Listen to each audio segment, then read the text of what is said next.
Your time is 6:53. Time to get you ready for your Wednesday in the morning sprint. Caroline Flynn is live at the local business working to make healthy baby food. Mark Peterson says sunny skies will continue today. But first, to Kelsey Morgan with the results of last night's mayoral election. Well, Nadine Woodward is claiming victory. Votes are still being tallied. Right now, 1,800 votes separate her and Ben Stuckert in the race for Spokane mayor. Within minutes of these initial results being announced last night, Stuckert was already on stage in front of a stunned crowd conceding the race.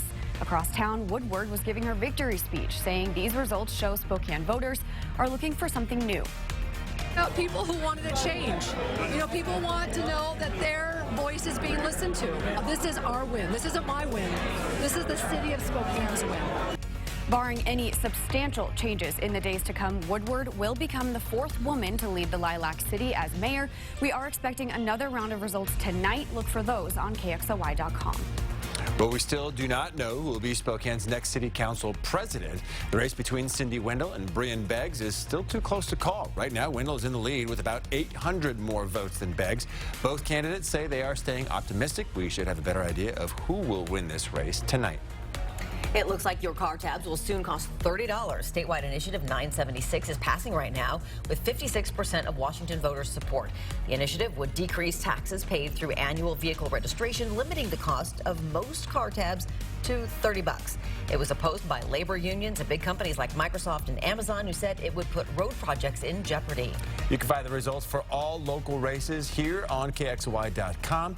This page will be updated throughout the day as we get new numbers from around the inland Northwest. In Spokane County, there are still more than 34,000 ballots to be counted. We are not expecting updated results from those until about 6 o'clock tonight. Good morning, everybody. It is a cool start to the day, and we have high humidity, so fog along I-90 as you're moving through. Temperatures hovering around 30 degrees. 10-second takeaway is real easy. There's some frost out there, some slippery road conditions, also where you're going to be walking with some of the frost. So take it easy. Couple of layers, hat, pair of gloves. Thank you. Breaking news this morning, an arrest has been made in connection with the deadly ambush of that American family in Mexico. Investigators believe drug traffickers ambushed the family, possibly confusing them as a rival gang. This morning, an unidentified suspect is in custody. The man is believed to be part of a newly formed cartel. Mexican authorities say he was found with 2 hostages who were bound and gagged and had several rifles and large amounts of ammunition. 3 mothers and 6 children were killed in the attack. They were part of a Mormon community that had been living in the border region for decades. You can now fly to Western Washington and avoid the headache that can be SeaTac Airport. The first flight from Spokane to Payne Field in Everett took off yesterday. Alaska Airlines will now offer the service once a day, landing in Everett just before 9 o'clock in the morning and coming back to Spokane at 8 in the evening. One-way flights to Everett start as low as $54. They can get pricey on more desirable days, though. And coming up next on Good Morning America, Buffalo Wild Wings feeling the heat. A family in Illinois says staff at the restaurant asked them to change tables because another customer didn't want to sit near black people. He asked me, "What race are you?" Host said, well, we have a regular customer here who doesn't want to sit around black people. Now 2 employees have been fired and that regular guest has been banned. A Pennsylvania woman charged with faking cancer and collecting thousands of dollars from Good Samaritans. People are coming out of the woodworks to help. It was kind of going through like a cancer checklist where she was, shaving the head, was feeling sick, she was taking off of work. A formal investigation began after her own husband came forward with concerns. And a local mom who loves to make baby food has turned her love into a business. You can now place orders for jars of fresh kids' food by visiting our website and clicking the news link section. Kate Milne said she was disappointed with options available to her at the supermarket to feed her daughter Porter, so she decided to make her own and is now ready to share all of her creations with you. Today, the man convicted of a notorious crime in Spokane will be back in court to discuss his release from custody. Thomas DiBartolo, found guilty of killing his wife in 1996, is set to be released in February. He's set to go before a judge today who will determine the specific conditions he will have to follow when he is set free. That hearing is supposed to happen yesterday, but in court, his public defender asked for more time to prepare. To this day, DiBartolo has never admitted to killing his wife. We'll let you know what happens at that hearing today. Early returns show Washington voters are rejecting a referendum that would restore affirmative action across the state.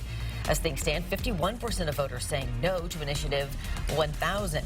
Spokane County is following that trend. 57% of voters here have rejected the measure so far. Voters in Hayden were asked if they want 24/7 police coverage, which would cost about $400,000. Right now, it is just barely passing. Only 35 votes separate those for and against the budget increase. Voters in Meade are saying no to a school district levy. It would cost the average homeowner about $20 per month. The school district said that money would help pay for more security personnel, nurses, and paraeducators. West Valley School District voters are passing a school levy. Right now, 53% are supporting a measure which would give the district $5.3 million over the next 2 years. And in Cheney, another school levy to pay for capital improvements is just barely passing. This one would create $4.3 million for the school district over the next 2 years.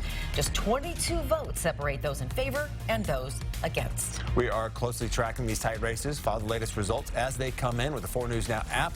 We'll send you an alert as soon as anything changes. And tomorrow on Good Morning Northwest, rows and rows of beautiful poinsettias. Our Happy Life holiday prep coverage continues at the plant farm. Get everything you need to know to choose and care for those special plants and great decorating ideas to make your home holiday ready. That's tomorrow morning, only on 4 News Now. Outside, we do have some foggy conditions in some areas, and again, some roadways have frost freezing to the roadway, so we want you to use caution when you're heading out and about. Now, today, once that fog, which should be around through mid-morning, burns off, temperatures are going to be around 50 degrees. We're going to see low to mid-50s Friday, Saturday, even into Sunday. Things are looking pretty good.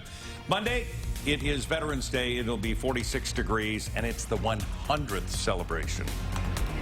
All right, Mark, thanks so much. And thank you for tuning in this morning. GMA starts now. We'll see you in a few minutes.